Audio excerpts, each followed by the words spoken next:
రాక్షసులు రోమాంచితమైనట్టుగా గొప్పగా జయ జయధ్వానాలు చేస్తూ ఉన్నారు. రాక్షసుల్ని పొగుడుతూ రోమాంచితం అవుతుంది. ఆ యొక్క ధ్వని వినపడుతుంటే ఆ లంకెలో కేకలు. గొప్ప యుద్ధం జరుగుతుంది. రాక్షస జాతి వీరులు యుద్ధం చేస్తూ ఉంటే రాక్షస వీరులను చూస్తూ వారి తరపు వీరులు సైన్యం జయ జయధ్వానాలు చేస్తూ ఉన్నారు. ఈ యొక్క శబ్దానికి రోమాంచితం అవుతుంది చూసేవాళ్ళకి. హరిరాక్షస దేహేభ్యః ప్రసృతాః కేశలాద్వలాః కేశశాద్వలాః శరీర సంఘాటవః ప్రసుసుః ప్రసుశ్రుః శోణితాపగాః. ఇలా యుద్ధం జరుగుతూ ఉన్న సమయంలో శరీరాల నుండి అనేక కత్తిపోట్లు గండ్రగొడ్డలతో తగిలినటువంటి దెబ్బలు, రాక్షసులు కొట్టినటువంటి దెబ్బలకి వానరుల శరీరాల నుండి వచ్చేటటువంటి రక్తము, మాంసము, వానరులు వాళ్ళ చేతిలో ఉండే రాళ్ళు, బండరాళ్ళు, గుట్టరాళ్ళు, చెట్లు, చామలు, మానులు వీటితో కొట్టేటటువంటి దెబ్బలకి రాక్షసుల శరీరాల్లో నుండి వచ్చినటువంటి రక్తము, మాంసం ముద్దలన్నీ పడి ఒక కాలవల్లాగా రక్త ప్రవాహం ప్రసరిస్తూ ఉంది. ఆ ప్రవాహాల్లో ఎన్నో మాంసపు ముద్దలు ఉన్నాయి. ఆ ప్రవాహాల్లో కేశాలు గడ్డి కుప్పల వలె, శరీరములు కట్టెల వలె కప్పుకుపోయాయి. అంటే యుద్ధం జరిగే సమయంలో శరీర భాగాలు తెగి పడి వాటిపైనే రక్తం, ఈ మాంసం అన్ని శరీరం భాగాలన్నీ కలిసిపోయి ఒక కాలవల్లాగా బాగా ప్రవహిస్తూ ఉంది. శరీరాలు వాటిల్లో కొట్టుకొని పోతున్నాయి. అంతమంది ప్రాణాలు వదులుతూ ఉన్నారు. ఇలా యుద్ధం జరుగుతూ ఉంది. శరీర భాగాలు కాళ్ళకి చేతులకు తగులుతూ ఉన్నాయి. రక్తం కాళ్ళకి ఒంటి నిండా అవుతూ ఉంది, నేల మీద ప్రవహిస్తూ ఉంది. ఇది చూసుకుంటూనే ఉన్నారు, యుద్ధం చేసుకుంటూనే ఉన్నారు వానరులు, రాక్షసులు ఇద్దరూ కూడా. ఆ ప్రవాహంలో కేశాల వలె, గడ్డి కుప్పల వలె జుట్లు, ఎందుకంటే తెగిపోయినటువంటి తలలు తెగిపోయి వాటి జుట్లు గడ్డి కుప్పల్లాగా కాళ్ళకు తగులుతూ ఉన్నాయి. శరీరాలన్నీ కూడా కట్టెల్లాగా కాళ్ళకు తగులుతూ ఉన్నాయి. ఈ వానరులు, రాక్షసులు యుద్ధం జరుగుతూ ఉంటే అంతమంది ప్రాణాలు పోతూ ఉన్నాయి, కొట్టుకొని పోతూ ఉన్నాయి. ఆ రక్తములో, ఆ మడుగులో అజఘానేంద్రజిత్ క్రుద్ధో వజ్రేణేవ శతక్రతుః అంగతం గతయా వీరం శత్రు సైన్య విదారణం. ఇంతలో ఇంద్రజిత్తు కోపం వచ్చింది. శత్రు సైన్యాన్ని చీల్చివేసేటటువంటి అంగదుడిని దేవేంద్రుడు వజ్రాయుధంతో కొట్టినట్టు గదతో కొట్టాడు. ఈ యుద్ధం జరుగుతుంది, భీకరమైనటువంటి యుద్ధం. ఒక్కొక్కరు ఒక్కొక్క వీరుణ్ణి, వానర వీరుణ్ణి ఒక్కొక్క రాక్షసుడు ఎంచుకున్నాడు. రాక్షస వీరుల్లో వానరులు కూడా ఒక్కొక్క వీరుణ్ణి ఎంచుకొని యుద్ధం చేస్తూ ఉన్నారు. ద్వంద్వ యుద్ధం, ప్రత్యక్ష యుద్ధం జరుగుతుంది. జరిగే సమయంలో చాలామంది ప్రాణాలు పోతూ ఉన్నాయి, రక్తస్రావం అవుతుంది, శరీర భాగాలు తెగిపోయి కాళ్ళకి కట్టెలు తగిలినట్టుగా ఈ శరీర భాగాలు తగులుతూ ఉన్నాయి. వాటిల్లో తొక్కుకుంటూనే యుద్ధాలు జరుగుతూ ఉన్నాయి. యుద్ధం జరుగుతుంది అక్కడ. ఇంద్రజిత్తు చూశాడు ఇదంతా. బాగా కోపం వచ్చింది. కోపం వచ్చి శత్రు సైన్యాన్ని చండాడుతూ ఉన్నాడు అంగదుడు. ఈ సమయంలో, యుద్ధం జరిగే సమయంలో అంగదుడు చేసేటటువంటి యుద్ధాన్ని ఇంద్రజిత్తు చూశాడు. ఏమి యుద్ధం అయ్యా నువ్వు చేసేది అని చెప్పేసి కోపం వచ్చి అంగదుడిని, దేవేంద్రుడు కోపం వస్తే వజ్రాయుధంతో కొడతాడు ఇక లేవకుండా. అలా అంగదుడిని కొట్టాడు ఈ యొక్క ఇంద్రజిత్తు. అంగదుడు ముఖం మీద కొట్టాడు తన గద తీసుకొని. అంగదుడిని ఒక దెబ్బ కొట్టాడు. అతని వేగాన్ని చూసి కోపం చేత, ఈర్ష్య చేత ఇంద్రజిత్తు తస్య కాంచన చిత్రాంగం రథం సాశ్వం ససారథిం జఘాన సమరే శ్రీమాన్ అంగదో వేగవాన్ హరి. అంగదుడు వేగాన్ని చూశాడు, అంగదుడు పరాక్రమాన్ని చూశాడు, అంగదుడు చేసేటటువంటి వీరత్వం కలిగినటువంటి యుద్ధాన్ని చూసి రాక్షసులంతా చనిపోతున్నారు అనేటటువంటి కోపంతో గద తీసుకుని ఒక దెబ్బ కొట్టాడు అంగదుడిని ఇంద్రజిత్తు. ఎప్పుడైతే అంగదుడి వేగాన్ని చూపిస్తూ ఇంద్రజిత్తు చూసి గదతో ఎప్పుడైతే కొట్టాడో విరగ్గొట్టినటువంటి రథంలాగా విరగ్గొట్టి గుర్రాలని సారథిని ఆ అంగదుడు కోపం వచ్చింది. అంగదుడు కూడా కొట్టడం మొదలుపెట్టాడు.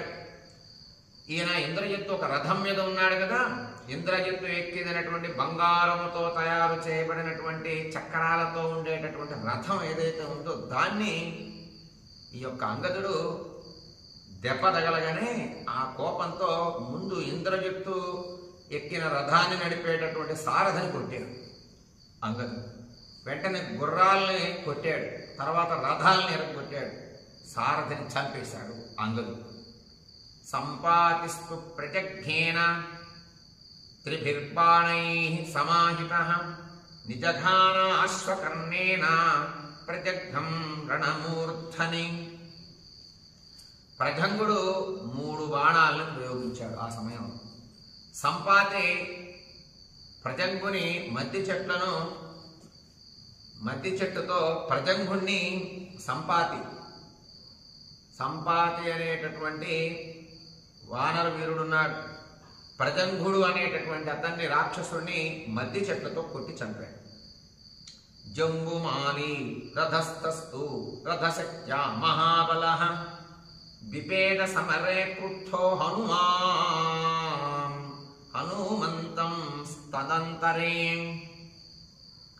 మహాబలవంతుడైనటువంటి జంబుమాలి రథస్థుడై రథాన్నెక్కి చాలా కోపించి యుద్ధమనందు హనుమంతుడు వక్షస్థలం పైన శక్తి అను ఆయుధంతో వక్షస్థలాన్ని బద్దల కొట్టినట్టుగా హనుమంతుడు వక్షస్థలాన్ని ఒక్క దెబ్బ కొట్టాడు శక్తి అనే ఆయుధంతో జంబుమాలి. ఇందాకేమో అంగదుడిని కొట్టాడు ఇంద్రజిత్తు. కొట్టిన దెబ్బకి ఇంద్రజిత్తుకి ఇంకా కోపం వచ్చి ఇంద్రజిత్తు కొట్టిన దెబ్బకి అంగదుడు కోపం వచ్చి అంగదుడు ఇంద్రజిత్తు ఏ రథం మీద అయితే ఉన్నాడో ఆ రథం చక్రాలను ఎరగొట్టి సారథిని చంపి గుర్రాల్ని చంపాడు. అదే సమయంలో ఈ జంబుమాలి హనుమంతుడు వక్షస్థలం మీద గుండెల పైన శక్తి అనే ఆయుధంతో ఒక దెబ్బ కొట్టాడు, గుండెలు బద్దలయ్యేటట్టు హనుమంతుడు. తస్య తం రథమాస్థాయ హనుమాన్ మారుతత్మజః ప్రమమాద తలేనాసు సహతేనైవ రాక్షస. హనుమంతుడికి తీవ్రమైన ఆగ్రహం వచ్చింది. వెంటనే రథం ఎక్కాడు. ఎక్కి ఆ రాక్షసుని అరచేతితో ఈపు పగలగొట్టాడు. రథాన్ని కూడా విరిచి ఇసిరి అవతల వాడేశాడు హనుమంతుడు. జంబుమాలి వీపు పగలగొట్టి రథాన్ని విరిచి గుర్రాల్ని చంపి ఇసిరేశాడు హనుమంతుడికి వచ్చిన కోపానికి. వీళ్ళిద్దరు ద్వంద్వ యుద్ధం చేసుకుంటున్నారు, జంబుమాలి హనుమంతుడు. ఆ జరిగినటువంటి యుద్ధంలో హనుమంతుడు వక్షస్థలం పైన శక్తి అనే ఆయుధంతో గుండెల బగిలేంత గట్టిగా కొట్టడంతో హనుమంతుడికి ఇంకా కోపం వచ్చి వెంటనే రథం ఎక్కి ఈపు పగలగొట్టి అరచేత్తోనే కొట్టాడు హనుమంతుడు. కొట్టేసి రథాన్ని ధ్వంసం చేశాడు. నదన్ ప్రతిపనో ఘోరో నలం సోభ్యనుధావత నలః ప్రతపనస్యాసు పాతయామాస చక్షుషి. భయంకరమైనటువంటి వాడు రాక్షసుడు ప్రతపనుడు అనేటటువంటి రాక్షసుడు గర్జించాడు. ఇక్కడ నలుడు మీదకు దూకాడు. నలుడు ప్రతపనుడు యుద్ధం చేసుకుంటున్నారు. దూకి నలుడు నేత్రాల్ని పడగొట్టాడు. నలుడు పైకి ఎప్పుడైతే పరిగెత్తి నలుడిని కొడుతూ ఉన్నాడో నేత్రాల మీద కొట్టాడు, కంటి చూపు కనబడకుండా ఈ ప్రతపనుడు. భిన్నగాత్ర శరైస్తీక్ష్ణై క్షిప్రహస్తేన రక్షస గ్రసంతమివ సైన్యాని ప్రఖసం వానరాధిపః సుగ్రీవః సప్తపర్ణేన నిజఘాన జవేన చ. వాడి అయిన బాణాల చేత సుగ్రీవుడు వేగాన్ని చూపుతూ అసలు ఏం జరుగుతుందో అర్థం కానంత భయంకరమైనటువంటి సైన్యాన్ని ఆ రాక్షసుల్ని సప్తపర్ణ వృక్షాల చేత అందరినీ సుగ్రీవుడు చంపుకుంటూ పోతూ ఉన్నాడు. రాక్షస వీరుల్ని సుగ్రీవుడు వేగంగా యుద్ధం చేస్తున్నాడు. ప్రపీడ్య సర్వర్షేణ రాక్షసం భీమదర్శనం నిజఘాన విరూపాక్షం శరేణైకేన లక్ష్మణ. విరూపాక్షుణ్ణి విపరీతంగా కొడుతూ ఉన్నాడు లక్ష్మణుడు. ఒక్క బాణంతో చంపేశాడు. పరాక్రమాన్ని చూసి లక్ష్మణుడు విరూపాక్షుడిని ప్రాణాలు తీశాడు. అగ్నికేతుశ్చతుర్దర్శో రశ్మికేతుశ్చ రక్షసః మిత్రఘ్నో యజ్ఞకోపశ్చ రామం నిర్భివిదుః శరైః. భయంకరమైనటువంటి రాక్షసులు నలుగురు రాముడి పైకి వచ్చారు ఒకేసారి యుద్ధానికి. అగ్నికేతువు, రశ్మికేతువు, మిత్రుడు, యజ్ఞకోపుడు అనే నలుగురు రాక్షసులు రాముడిపై యుద్ధానికి వస్తే రామ బాణాల చేత వాళ్ళని గుల్లగా బాణాలు వేశాడు రాముడు. ఇక లేవకుండా గాయపరిచాడు ముందు రాముడు ఆ నలుగురిని కూడా.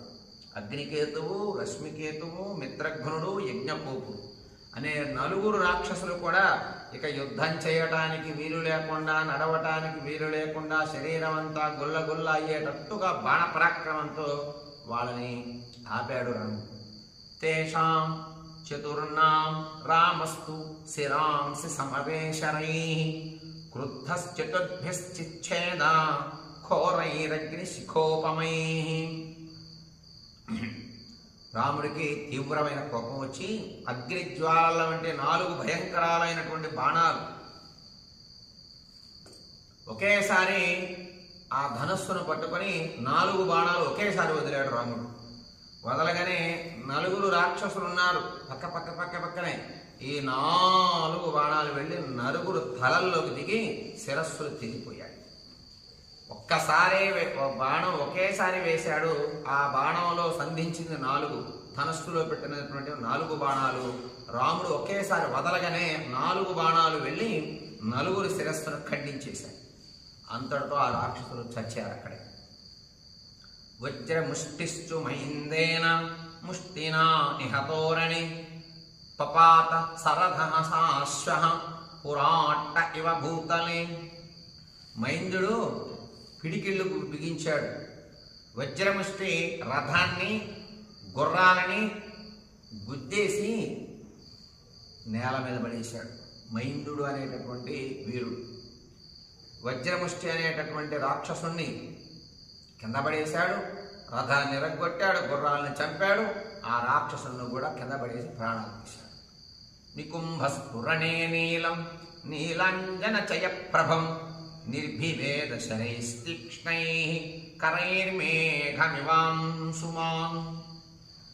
యుద్ధంలో నికుంభుణ్ణి నల్లని కాటుక ప్రోగు వంటి కాంతి గల నీలుడు నల్లగా ఉంటాడు, కాటుకలాగా ఉంటాడు. ఆ నీలుడిని సూర్యుడి కిరణాల చేత మేఘాలు కొట్టినట్లుగా వాడి అయిన బాణాలతో కొట్టాడు నికుంభుడు. నీలుణ్ణి కొట్టాడు. పునః శరశతేనాథ క్షిప్రహస్తో నిశాచరః బిభేద సమరే నీలం నికుంభ ప్రజహాసః. నికుంభుడు చేతిలో ఉన్న ఆయుధాలన్నీ పడిపోయాయి. ఆశ్చర్యంగా చూశాడు నికుంభుడు భయం చేత. అలాగే 100 బాణాలు వెంటనే ప్రయోగించి ఆ గాయపరిచినటువంటి వాడిని ఒకేసారి ఏం జరుగుతుందో అర్థం కాకుండా ఉండేటట్టుగా చేసినటువంటి ఆ నికుంభుణ్ణి నీలుడు గాయపరిచి కింద పడేశాడు. భయపెట్టాడు నీలుడు కూడా ఆ నికుంభుణ్ణి. నికుంభుడు నీలుడు పైకి బాణాలు వేసి భయపెడితే ఈ నీలుడు కూడా నికుంభుడు పైకి అమితమైన వేగాలు కలిగినటువంటి బాణాలు వేశాడు. తస్యైవ రథ చక్రేణ నీలో విష్ణురివాహవే శిరశ్చిచ్ఛేద సమరే నికుంభస్య సారథేః. యుద్ధం ప్రారంభమైన సమయంలో నీలుడు నికుంభుణ్ణి రథచక్రంతో మహావిష్ణువు వలె ఆ యొక్క చక్రాన్ని ధరించి ఈ నీలుడు నికుంభుడి శిరస్సుని ఛేదించేశాడు. సుదర్శన చక్రం పట్టుకొని విష్ణుమూర్తి ఎలా అయితే శత్రువులు శిరస్సులు ఖండిస్తాడో అలాగే నికుంభుణ్ణి శిరస్సు నీలుడు ఛేదించాడు. రథం చక్రం పట్టుకొని ఈ మెడ మీద కొట్టకని మెడ దిగి అవతలపడింది. వజ్రాసని సమస్పర్శో ద్వివిధోప్యసని ప్రభం జఘానగిరి శృంగేణ మిషతాం సర్వరక్షసాం. విబుధుడు వజ్రదేహం కలిగినటువంటి వాడు, పిడుగుతో సమానమైనటువంటి బలం కలిగినటువంటి వాడు విబుధుడు రాక్షసులందరినీ చూశాడు. అశర ప్రభువుణ్ణి అనేటటువంటి రాక్షసుడిని పర్వత శిఖరంతో, ఒక పెద్ద పర్వత శిఖరం తీసుకొని అశన ప్రభు అనేటటువంటి రాక్షస వీరుడు ఉన్నాడు, అతన్ని ఆ పర్వతం ఇసిరేసి కింద పడేశాడు. ద్వివిధం వానరేంద్రం తం ద్రుమయోధినమాహవే శరైరశని సంకాశై సవిద్యాధాశని ప్రభ. యుద్ధరంగంలో వృక్షాలతో, అనేకమైనటువంటి పర్వతాలతో యుద్ధం జరుగుతుంది. వానరులు వాటితోనే చేస్తున్నారు. ద్విబుధుడు అశని ప్రభు వజ్రాయుధం వంటి బాణాలతో, ఎవరు అశని ప్రభువు ద్విబుధుణ్ణి అశని ప్రభు అనేటటువంటి రాక్షస వీరుడు కొట్టాడు బాణాల చేత. కొడితే స శరైరభివిదాంగో ద్వివిధ క్రోధమూర్ఛిత సాలేన సరథం సాశ్వం నిజఘానాశని ప్రభం. ఆ ద్విబుధుడు బాణాల చేత బాగా దెబ్బలు తగిలాయి. కోపం వచ్చింది. ఒక సాల వృక్షాన్ని తీసుకున్నాడు. అక్కడి నుంచి తీసుకుని ముందు ఆ రాక్షసుడు నిలబడ్డటువంటి గుర్రాలు, ఆ రథం ఏదైతే ఉందో ఆ రథం గుర్రాలను కొట్టాడు ఆ సాల వృక్షంతో. అశని ప్రభువుని నెత్తి మీద కొట్టి తలవాలు కొట్టి చంపేశాడు. గుర్రాలు చచ్చిపోయాయి, రథం ఇరిగింది, అశని ప్రభువు కూడా ప్రాణాలు పోయాయి. విద్యున్మాని రథస్థస్తు శరై కాంచన భూషణై సుషేణం తాడయామాస ననాద చ ముహుర్ముహు.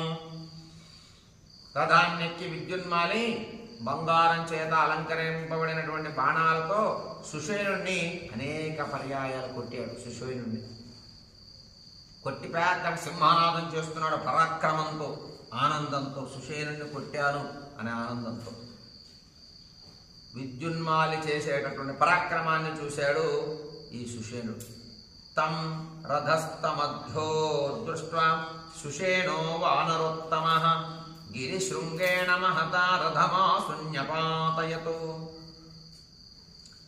సుషేనుడు రథం పైన ఉన్నటువంటి రాక్షసుడైనటువంటి ఈ యొక్క విద్యున్మాలిని చూశాడు. చూసి పెద్ద పర్వత శిఖరాన్ని తెచ్చాడు. విరుచుకొని వచ్చాడు. పర్వత శిఖరాన్ని తీసుకొచ్చి రథం ఇవ్వడేగానే రథం కాస్త ఎరిగిపోయింది. ఆ పర్వత శలపడేగానే రథం అంతా ఎరిగిపోయింది. కింద పడ్డాడు ఈ విద్యున్మాలి. లాఘవేనతో సంయుక్తో విద్యున్మాలి నిశాచరః అపక్రమ్య రథాపూర్ణం గదాపాణి క్షితో స్థితః. విద్యున్మాలి చాలా మేధావి, చాలా అవగాహన కలిగిన వాడు. యుద్ధంలో రథం పైన ఉన్నటువంటి రాక్షస వీరుడు ఎవరైతే ఉన్నాడో సుషేనుణ్ణి, విద్యున్మాలి ఆ రథాన్ని విడిచి చేతిలో గద ధరించి నేల మీదకి దిగాడు. రథం ఎరిగేసరికి సుషేనుడు వేసినటువంటి శిల, ఆ కొండ శిల, ఆ పర్వతం, చిన్నపాటి పర్వతం ఎప్పుడైతే వచ్చి ఈ విద్యున్మాలి రథం పైన పడి రథం ఇరిగి గుర్రాలు చనిపోగానే, సారథి చనిపోగానే కిందకి దిగాడు గద పట్టుకొని.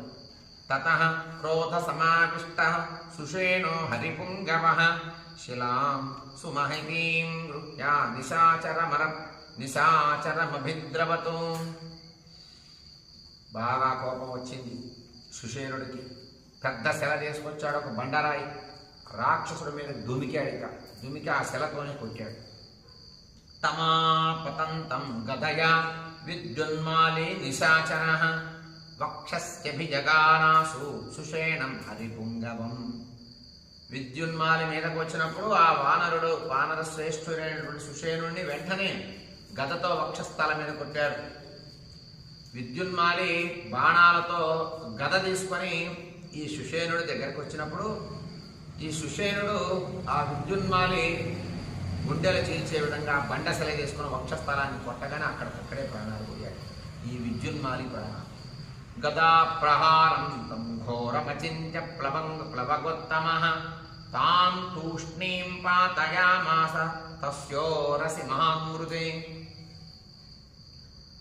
ఆ సుషేనుడు కొట్టినటువంటి దెబ్బకి మాట ఉలుకు పలుకు లేకుండా కింద పడిపోయాడు. విద్యున్మాలి కింద పడ్డాడు. శిలా ప్రహారాభిహతో విద్యున్మాలి నిశాచర నిస్పిష్ట హృదయో భూమో గతాసురన్ నిపపాత. గుండెలన్నీ చితికిపోయాయి. ఆ విద్యున్మాలి గుండెలన్నీ కూడా చితికిపోయి కింద పడిపోయాడు, ప్రాణాలు వదిలిపెట్టాడు. విద్యున్మాలి ప్రాణాలు అక్కడికక్కడికే పోయాయి. ఏవం తైర్వానరై శూరై శూరాస్తే రజనీచరాః ద్వంద్వే విమధితాస్తత్ర దైత్యా ఇవ దివౌకసైః. ద్వంద్వ యుద్ధాన్ని చేస్తూ ఉన్నటువంటి సందర్భంలో దేవతల చేత దైత్యుల వలె నశింపబడ్డారు. రాక్షసులకి దేవతలకి యుద్ధం జరిగే సమయంలో వానరుల చేతుల్లో రాక్షసులు ప్రాణాలు పోవటాన్ని చూసి ఇది ఎలా ఉందయ్యా అంటే, దేవతలకి రాక్షసులకి యుద్ధం జరిగినప్పుడు దేవతల చేతుల్లో రాక్షసులు ఎలా అయితే ప్రాణాలు పోగొట్టుకున్నారో అలా ప్రాణాలు పోతూ ఉన్నాయి రాక్షసులు. ఇలా ద్వంద్వ యుద్ధం జరుగుతూ ఉంది.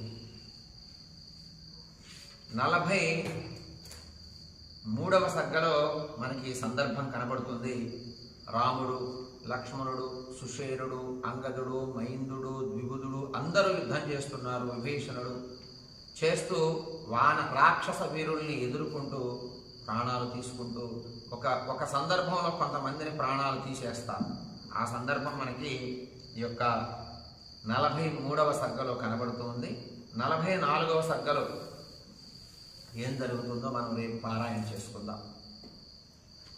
ఏవమేతత్పురావృత్తమాఖ్యానం భద్రమస్తు వః ప్రవ్యాహరత విశ్రబ్ధో బలం విష్ణో ప్రవర్ధతాం లాభస్తేషాం జయస్తేషాం కృతస్తేషాం పరాభవః ఏషామిందీవరస్యామో హృదయే సుప్రతిష్ఠితః కాలే వర్షతు పర్జన్యః పృథివీ సస్యశాలిని దేశోయం శోభరహితో బ్రాహ్మణా సంతు నిర్భయాః కావేరీ వర్ధతాం కాలే కాలే వర్షతు వాసవః శ్రీరంగనాథో జయతు శ్రీరంగశ్రీస్య వర్ధతాం స్వస్తి ప్రజాభ్యః పరిపాలయంతాం న్యాయేన మార్గేణ మహిం మహీషాః గోబ్రాహ్మణేభ్యः సుఖమస్తు నిత్యం లోకాः సమస్తాः సుఖినో భవంతు మంగళం కోసలేంద్రాయ మహనీయ గుణాబ్ధయే చక్రవర్తి తనూజాయ సార్వభౌమాయ మంగళం వేద వేదాంత వేద్యాయ మేఘశ్యామలమూర్తయే పుంసాం మోహన రూపాయ